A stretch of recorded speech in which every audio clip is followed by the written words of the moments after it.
Hello, guys. This is This Week in Web Series. I'm your host, Travis Gordon, and we brought Chris Greenaway back from Winnipeg with his nice-looking hat. Thank you. Thank you. How's it going? Good to be. I'm good. How are you?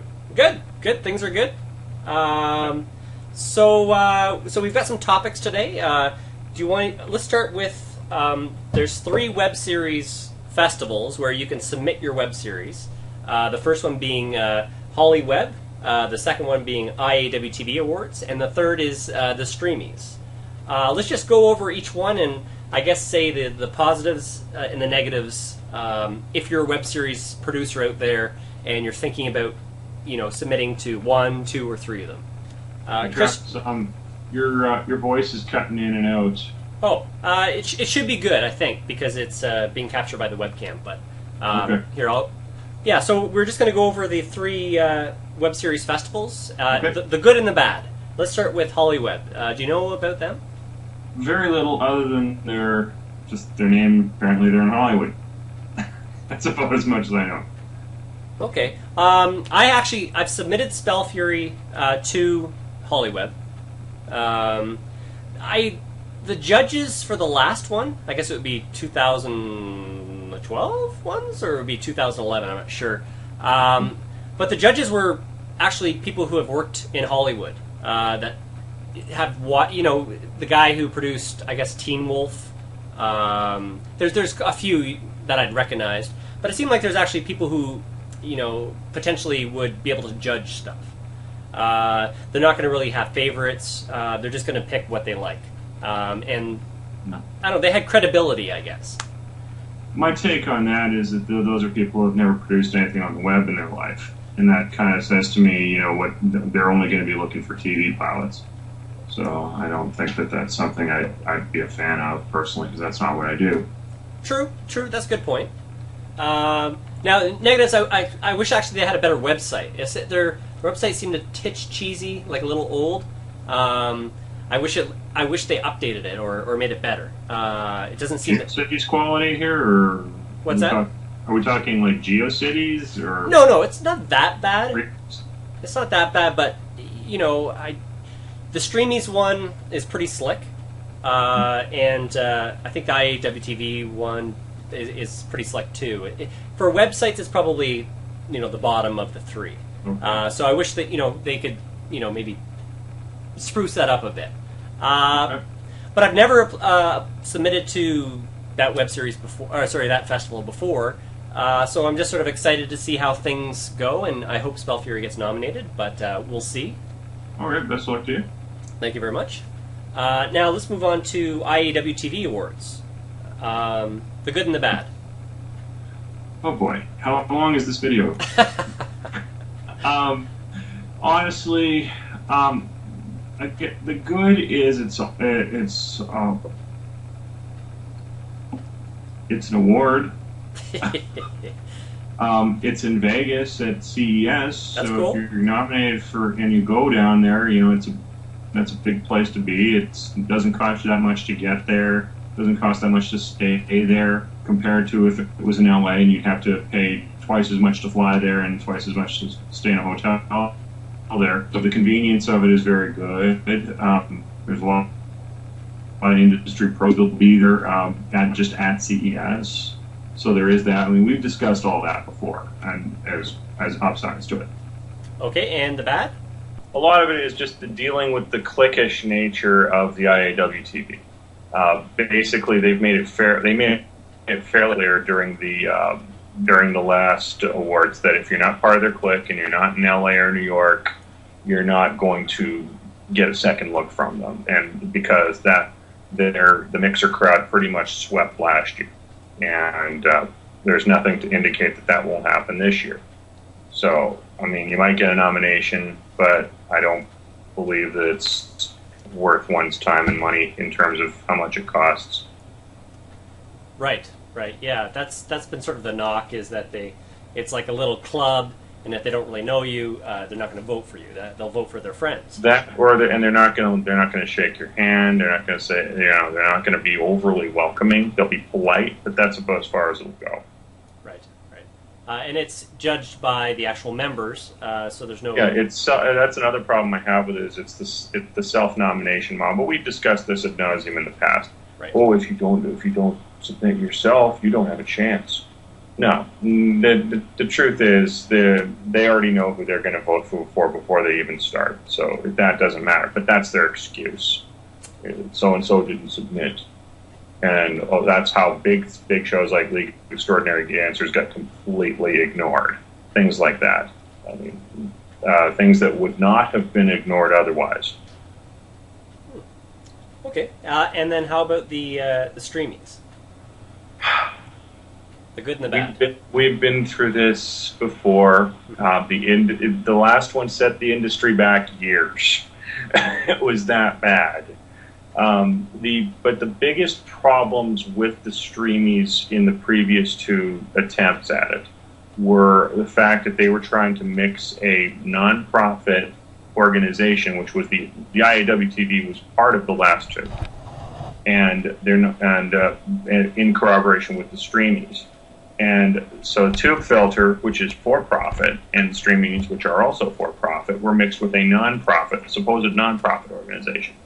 And the result was chaos. And the IAW-TV claimed that they didn't even know if their votes were counted last time around. This year, with that now that the split has happened, at least Tube Filter can be more honest about it.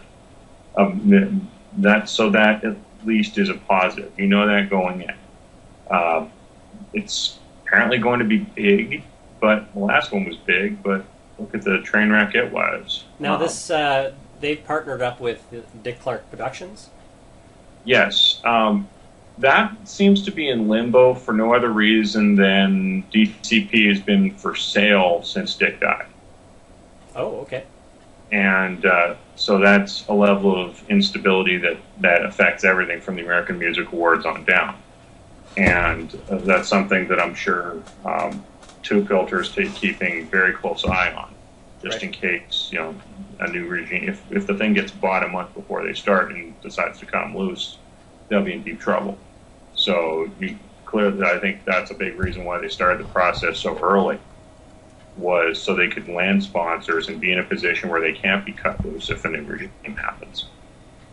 Which is probably a smart move, because otherwise, they would be in big trouble.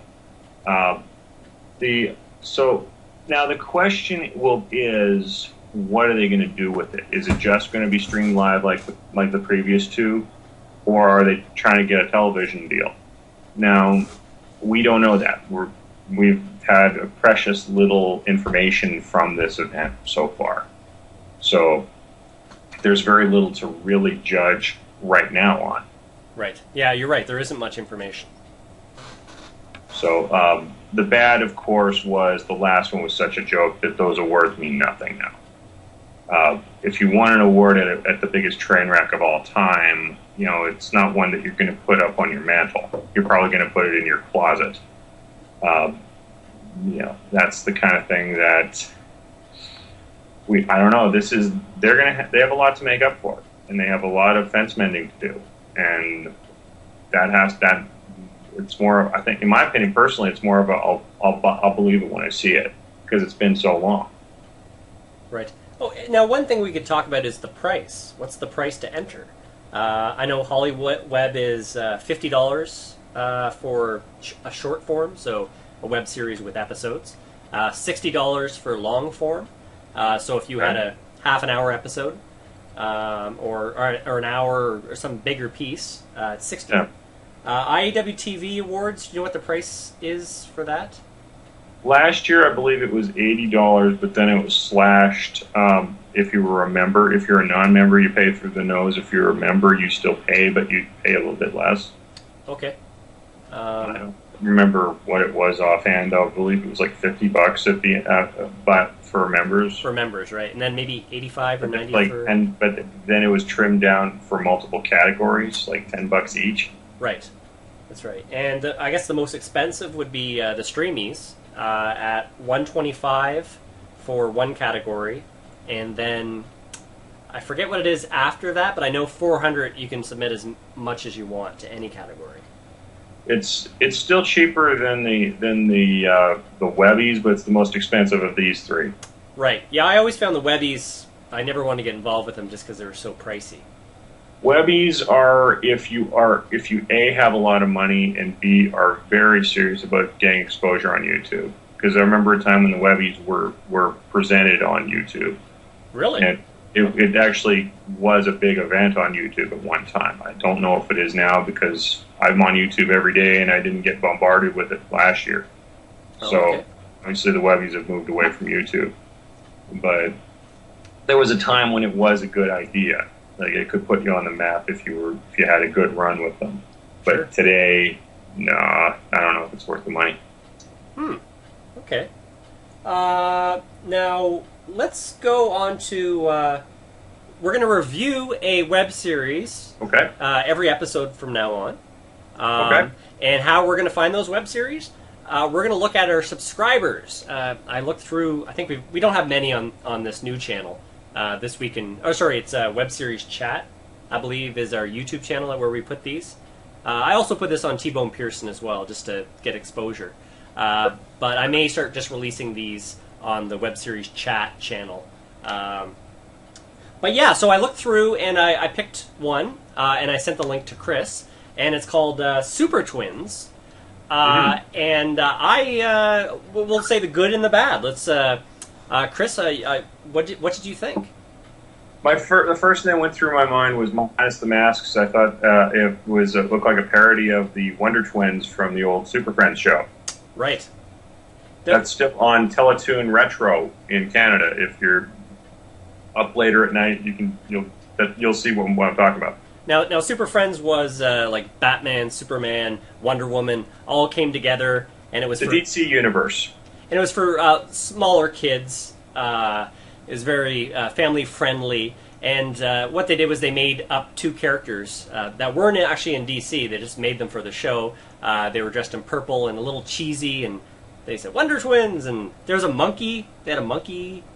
Yes. Or something. And they could turn into stuff. But you forget. Yeah. I'm bringing it all back.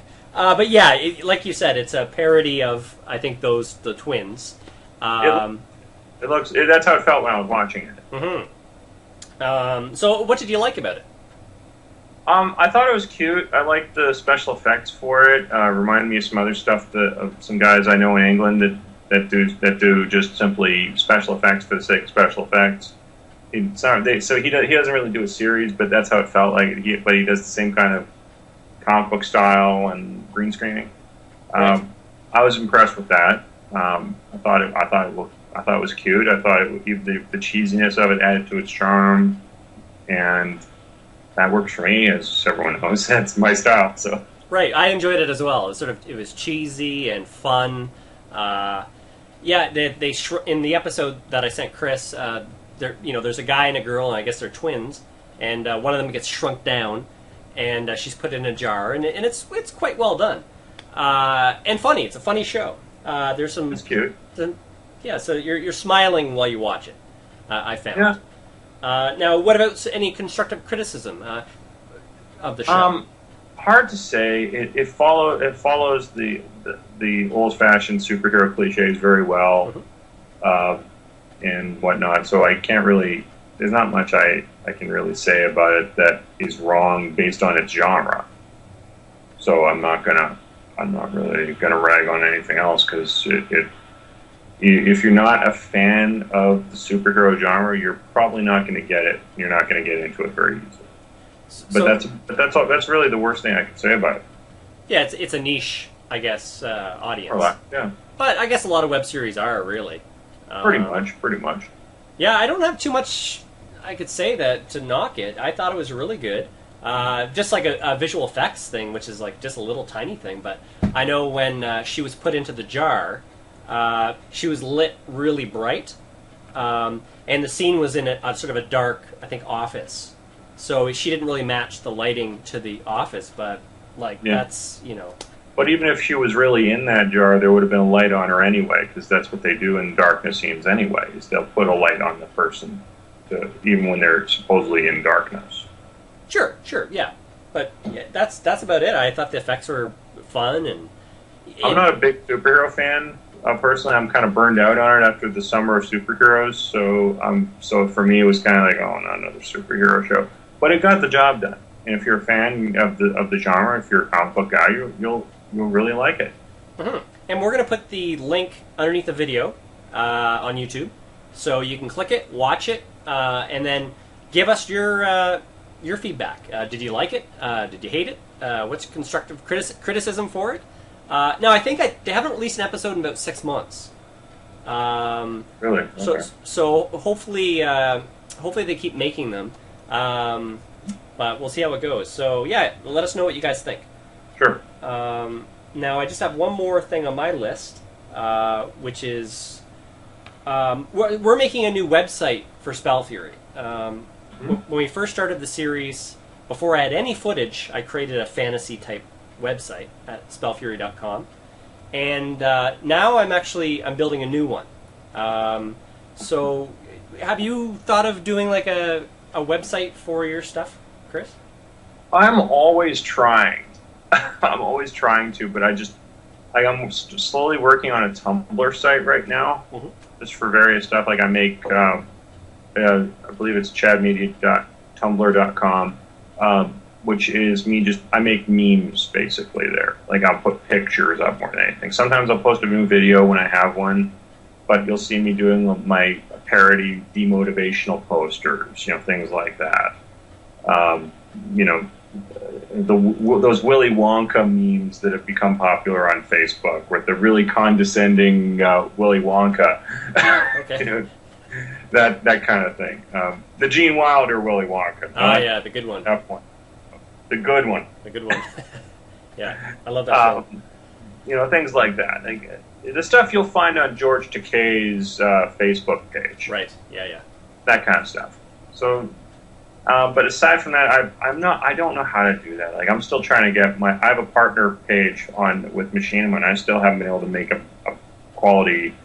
I haven't been able to pimp out my YouTube page. So if anyone knows how to do stuff like that, send me a message on YouTube or on actually either of my YouTube channels, Watch Venus Spa or Super Funky 2012, and because I definitely need some help on that front because I'm just not very good at that. Well, it's one of those things you really got to spend a lot of time on, a lot of focus, and it's tough because you just want to make your show.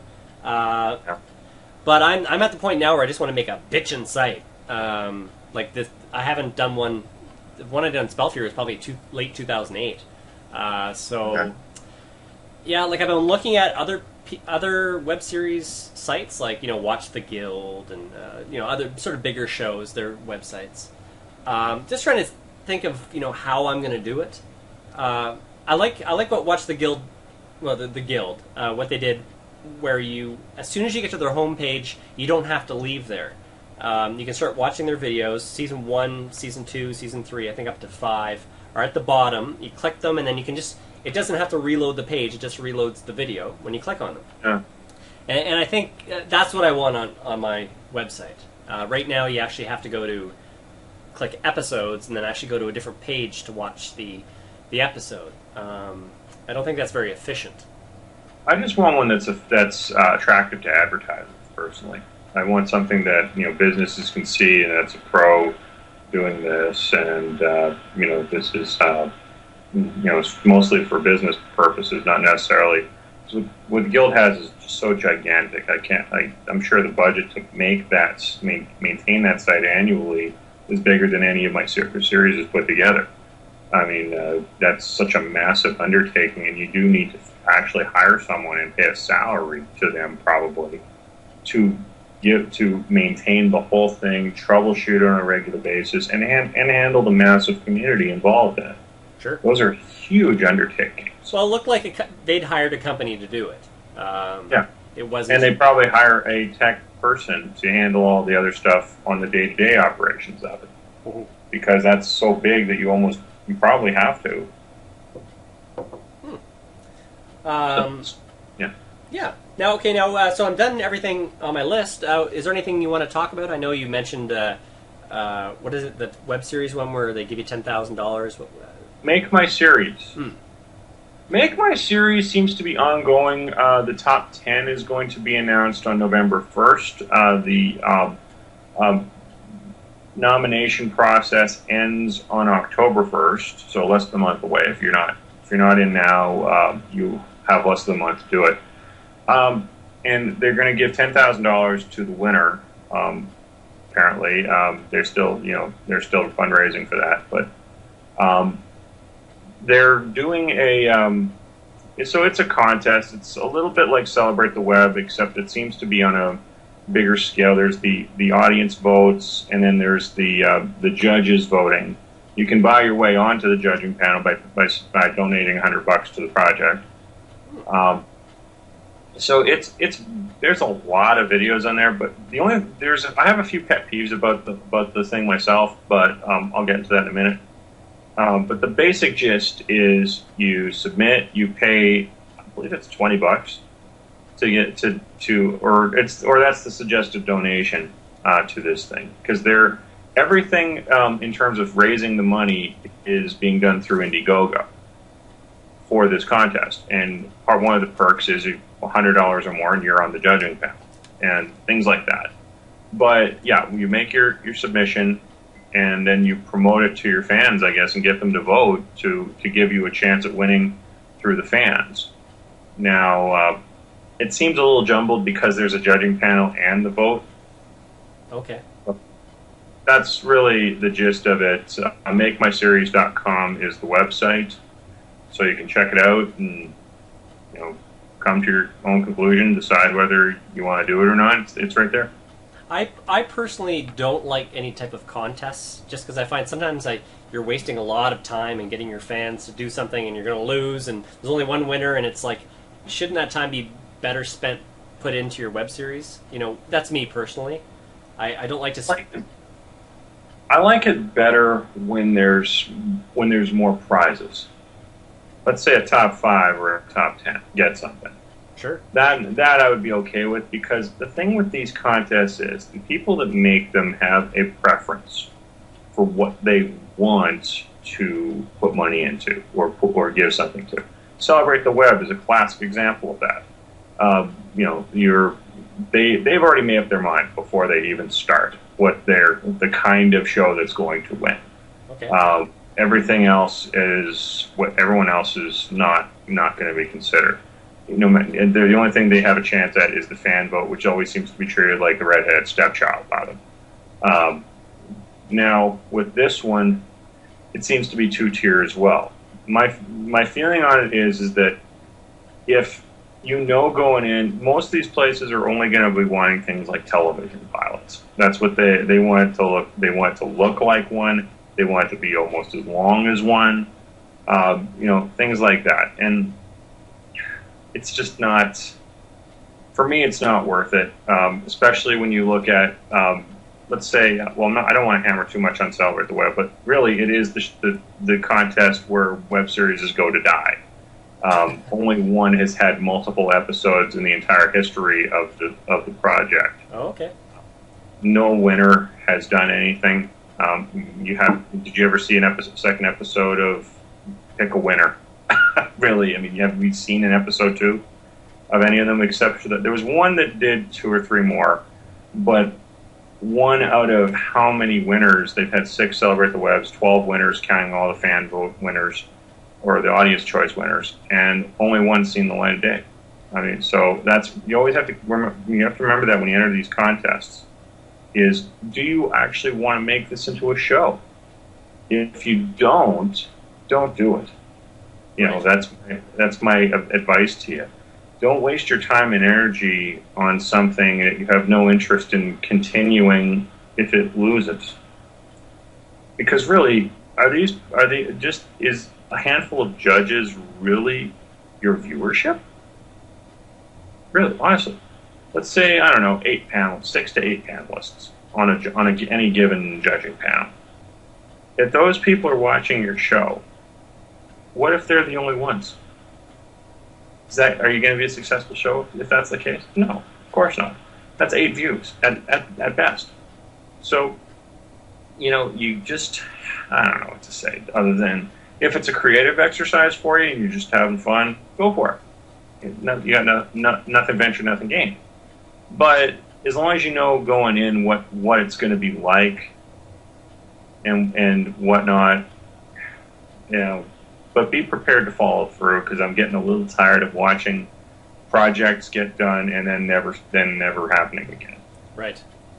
And it's almost like sometimes creators are looking for permission to make their show when they could just make it.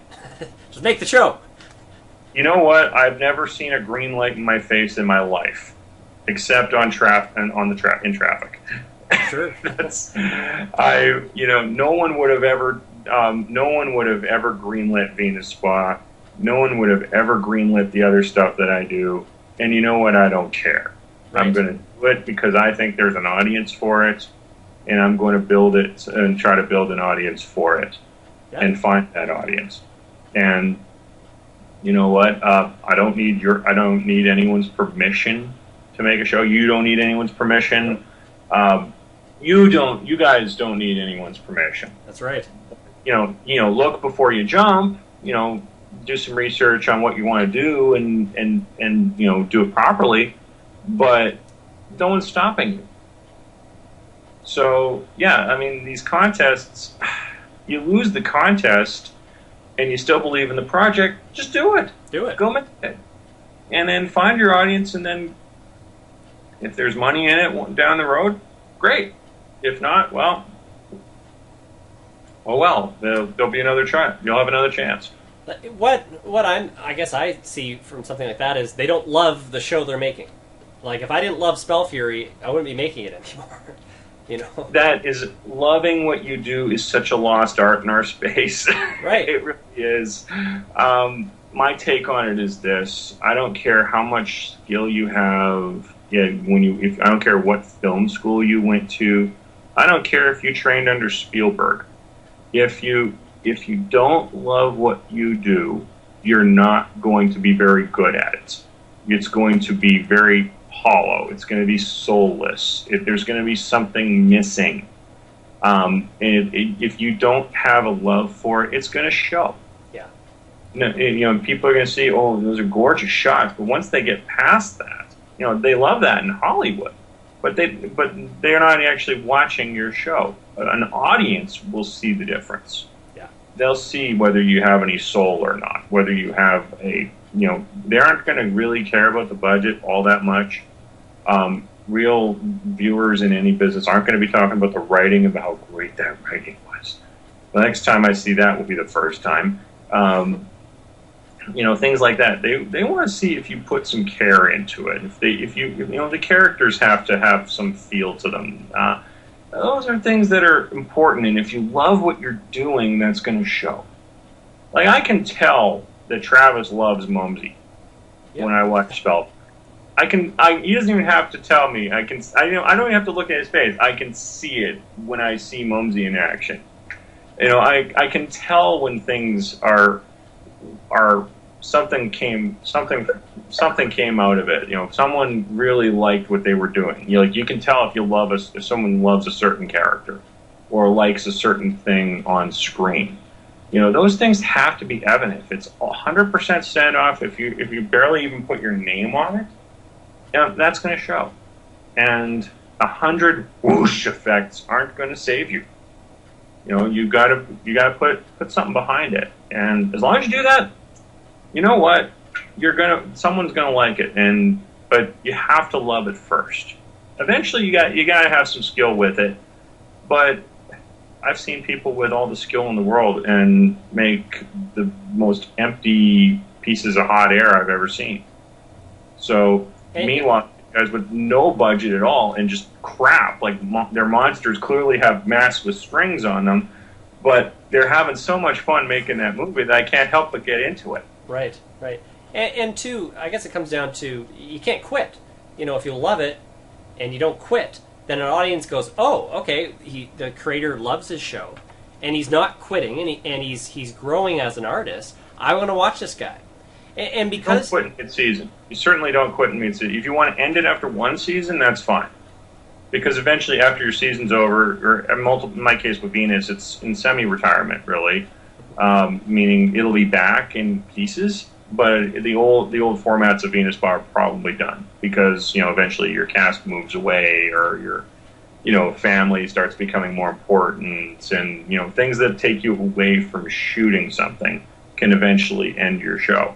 But really, if you quit in the middle of the season and say, "Well, television networks cancel," well, who's canceling you? Right. And where's the network executive to tell you that you're not getting the ratings?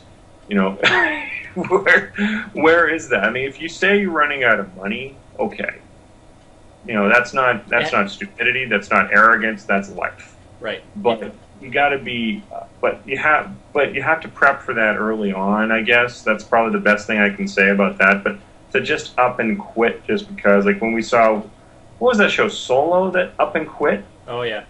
And it was done in such a dramatic fashion. It looked like he was fishing for sympathy. But really, it says to me that there wasn't a whole lot of love for the project. And if you do that and you just throw up your arms and quit and do it in a way that looks like a great big public hissy fit, well, I call that false hustle. Sure. Now with that too, it's that show, when it quit, it got so much attention. It was on Tube Filter. It was all over the place, and it's like, why are we putting quitters up, giving them press? But there's shows that are continuing to go on and struggle and fight and get another episode out. Why don't we put them up on a pedestal? In New TV and Tube Filter's defense, and something inside me is about to die by saying that, but really, in their defense, devil's advocate time, I would say that it was more of a public tarring and feathering. Oh, okay. Is what that looked like, because they basically weighed and measured him on his own words, and he looked like an idiot. And I don't think they were giving him, you could say all press is good press, but what's John Nail done since? I mean, seriously. So I think that when they did that, they kind of strung him up there almost for public ridicule, because he did it in such a way that was literally drama queen quality. And I totally hear you that, it's like you give, are we giving him credence? But I'm thinking, looking back, it was more the opposite, more of ha ha, more than anything else. But he did it in such a way. It looked like, I don't know how it got the attention of everyone, but it must have been a pretty damn big hissy fit in order to attract that kind of attention in the first place. Yeah. Okay. So, I had two more things that we could talk about quickly. I know you have to go soon. There's an experiment called JTS, where you pay per month or yearly, and you get free content without ads. Do you know how that's been going? Because I was interested in seeing how that would work. I do know that there's been a hell of a lot of advertising for it. They certainly spent a lot of money promoting it. One person I know mentioned from the inside mentioned that they weren't getting a whole lot of money back from it. But the most telltale sign that things aren't going well is Blake Calhoun of Continuum has been putting it up on his YouTube channel and promoting his pay-per-view through other means. Like if you want to buy the DVD or something like that, you go to another channel. I don't remember. I can check for exactly where it is. Hold on just a second here.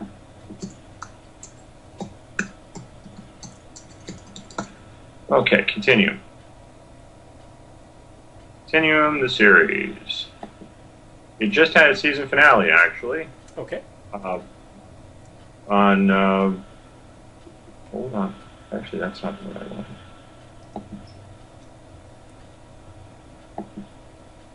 This is live. Web. Well, I can bring up my other point that as soon as we're done with this. Also, I'd like to talk about Rich's change in direction for Webseries Network. Okay. Go for it. Yeah, well, after we talked last week, I went to, because I hadn't been there in a while. I do go there every now and then. I love the discussions there. So this is webseriesnetwork.com. Rich runs it. Great site.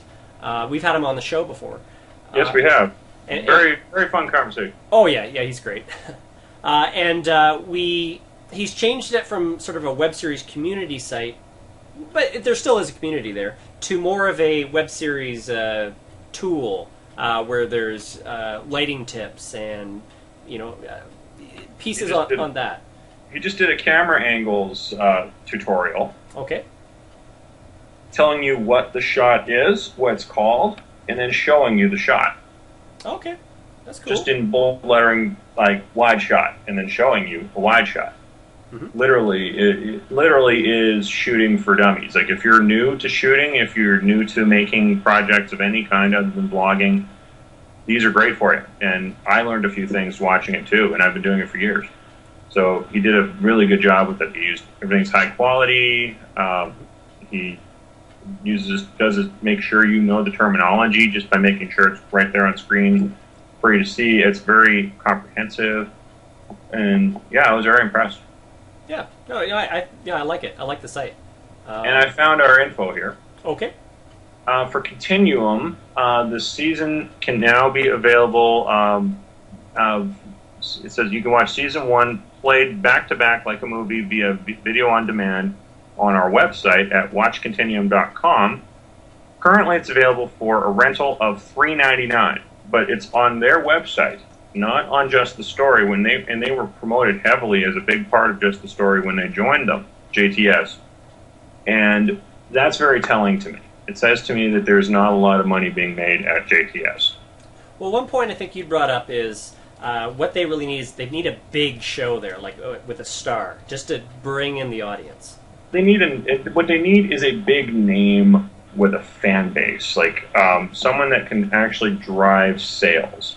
I don't know if that name exists solely on the web right now, unless it's even a big-time YouTuber. Like if you could get the Angry Video Game Nerd movie on JTS, that would be huge. That would bring his fans there to watch the movie, right, and buy the movie. If Howard Stern was on, that would be, in that he's pricey, but he'll make that money back. Sure. Or if Chris Greenaway was on there with the Venus Spa, you have tons of fans on YouTube. Why didn't they think about approaching you? But they can watch me for free though. They can watch Venus for free. True. Now, what if they offered you an exclusive deal on JTS? They would have to tell, like, for something like that, in order to actually be something that would be viable to sell, mm-hmm. we'd have to give audiences something different from what we give them now, or else they would just walk away, kick the habit, and realize they don't miss it. The same is true with just about any web series. But what if, like your show, Venus Spa, has like tons of views, like millions, correct? Yeah. Why wouldn't they go to someone like you who's got made millions of fans out there, and give you some money to do, have bigger production values on Venus Spa, hire some new girls, because I know there's been girls have left, and put it there, and then bring these millions of fans over to JTS. Well, those are accumulated views, right? So right. we have about, I would say, 5,000-6,000 subscribers. Oh, okay. So maybe not millions, but there's tens of thousands of people who've watched Venus Spa and liked it. But again, you go from giving something away for free to asking them to pay for it. You have to give them something special. Right, but couldn't you tease them on your YouTube channel, on your distribution points? We could. And say, wow, bigger, and show them just the production values. And production value or whatever else you want to give them, but it has to be something better than what they currently get. Right, but that's maybe it has to be the amount of money they'd be paying that much better. Right. In order to compel, and we would probably only, I would say, this is what Howard Stern said when he jumped to Sirius. He knew he wasn't going to get his entire listenership. Right. His listenership was millions nationwide. He said, "I'd be lucky if I can get 1 million." Or even 500,000, it will money-wise make that money back that he was being paid. And he was able to pull that off. He was hoping for about 10% of his viewership, or his listenership. And in my case, I would be hoping for, I would say, the diehards, which would be about 10%. like the real Spandex Mafia, the ones that were voting for us at the Indie Soap of the Week poll every week, that kind of thing. The others, we probably, we'd have to give them something really special to get them to move. Because migration on the web, it's no different than moving, because you have to get a new password, a new name. You have to almost start from scratch. So, I mean, I learned this watching the LG15 community migrate from site to site over time. Is that eventually people get weary of it, and you do lose fans doing it that way. Right. But again, with pay-per-view, you got to give them something special in order for them to be willing to pay money to see it, if you're established. So, but I think that's what they have to do, I think, is offer content creators some decent money to do some exclusive stuff on their site, and go after someone who already has an audience on YouTube. That's really the only way to go. That's the only. I believe in pay-per-view, but unlike wrestling, which we talked about last week or last time, wrestling is a pay-per-view culture. It's been one since Vince McMahon invented it. But in the web space, it's not a pay-per-view culture, and because of that, it's more of it's a YouTube culture. So you have to give someone something. You gotta give them a feature-length project for X amount of money. You gotta give them value. You have to give people value for money. Be it sex and violence, if you don't have big stars or big stars.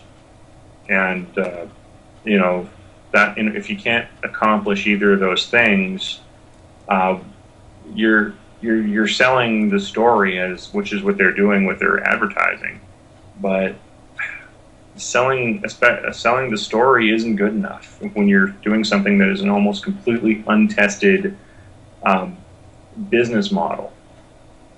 I mean, we're talking about asking people to pay money to watch a web series. And in order to pull that off, you really have to have something that makes people want to pay. Now the shows that they do have there, are they continuing shows, or are they shows that have sort of died?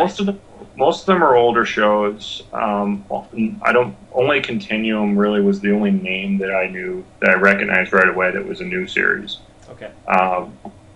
They'd have stuff like Vampire, Zombie, Werewolf that's been around forever, but hasn't. I don't think they've made a new episode in a long time. Jeff Lewis just started doing new ones again. This is the second season of that. Now, is that just exclusive to JTS? The Jeff Lewis thing? I don't believe it is. No. Okay. I'm pretty sure Jeff still has his YouTube page working for that. Now, if they could get him to exclusively release on JTS, then that gets a little interesting. That's possible. I think I don't know. I think he'll need to have Felicia with him as part of the package. Right. Felicia Day being he's if you don't know who Jeff Lewis is, Jeff plays Vork on The Guild, and has had Felicia Day as a special guest star a couple times on the Jeff Lewis 5-Minute Comedy Hour. And I think he'd have to have Felicia with him at least for a couple of episodes for a pay-per-view of it to sell as an exclusive, because now you got Felicia tweeting it. And you look at her Twitter numbers and you look at her subscriber numbers, they're gigantic. So even if you get 1% of that, you're still going to probably make back the budget it cost to shoot it with Felicia's day rates. So it's an automatic win. So if they could pull that off, and now you got something that could make money. The only tricky part is probably Felicia's doing fine with her YouTube money, with her own channels. But she and Jeff are friends, so you never know. She might come back. If he pays her day rates, well, I'm sure she'd definitely work with him again. Now, how big is his YouTube channel? I really don't know. I'm not subscribed to it. I must be honest. I'm subscribed to Geek and Sundry, but not which is part of Felicia's network. But I honestly, I've only seen 5-Minute Comedy Hour when it's posted on Webseries Today, actually. Okay. Yeah, so that's a good part to go to, by the way, folks. What's that? Oh yeah, we love Webseries Today. Well, we love any space or anything that's promoting web series. We'll give Indie Inner Tube a shout out. They every Wednesday, every Sunday. Web series stuff. Even TubeFilter and Movie TV. What is it? TV. I don't know how to pronounce it. Change. It used to be called New TV. Mm-hmm. Now it's Giga. Giga Ohm video or something. Guys, if you're gonna rebrand yourself, rebrand yourself with something we can pronounce. Sure. That's all I ask. Right. Okay, that's all I had to talk about this week. Anything else you want to talk about, Chris, before we go? Yes. I've been yesterday on Labor Day, there was a marathon of Haunting of the Sunshine Girl. She posted 15 new videos during the course of the day. It was very reminiscent of the old Only Girl 15, 12 and 12, where they would post a new video every hour for 12 hours. This was bigger than that, obviously, because they had 15. If you're a fan of Haunting of the Sunshine Girl, or you probably had a lot of fun yesterday. If you're not a fan or you're not familiar with it, go to youtube.com/Haunted Sunshine Girl. It's basically about an awkward late teens, early 20s girl who investigates the paranormal. It's her thing. Like, she's like a storm chaser, basically. She'll go to houses and find ghosts, or ghosts will find her, and she'll do all sorts of stuff. And now she's got a bit of a Scooby gang of people. I'm not a big fan of the Scooby gang. I find them to be quite annoying, but Sunshine's still great. Last night the Ouija board videos were just so creepy. Definitely worth a look. And it was a great event yesterday. I didn't know they were going to do that until I saw like 10 of them on my stream when I got onto YouTube. But they're definitely worth watching, and they're definitely a lot of fun, especially if you love paranormal. And you've seen Paranormal Activity, you're a fan of that, you're a fan of ghost hunters, that sort of thing. This is your show. Cool. Right on. And so where can people find you, Chris? My channels are youtube.com/WatchVenusSpa, and my new channel, youtube.com/SuperFunky2012. Right. And is that where you're doing the Mike Tyson Punch-Out videos? Yes, I have a new video. Me and Domingo 0022 Iway. Mm-hmm. Domingo and I have hooked up for a collab that is a parody of Mike Tyson's Punch-Out. Watch right. Domingo, or Super Domingo 22 as he is called, fight his way through Bald Bull and Soda Popinski on his way to video game greatness. Love Punch-Out. I'm a huge Punch-Out fan. It is still in my opinion, one of the 3 greatest NES games ever, and just an amazing game. Yeah. Okay, and you can find my stuff at youtube.com/TBonePearson, and you can find me on Twitter at Travis Gordon. Nice talking today, Chris. Thanks for being on the show. Hey, no problem. And I will... let's just say, guys, if you want us to review your web series, just subscribe to the Web Series Chat channel. So I guess youtube.com/webserieschat. And we're just going to look through the subscribers and pick a new web series to review each week. Get our attention. It's a big space. Make big noise. Sure. Right on. Okay, I'll talk to you soon. And guys, thanks for watching. And have a good week. See you later, everybody.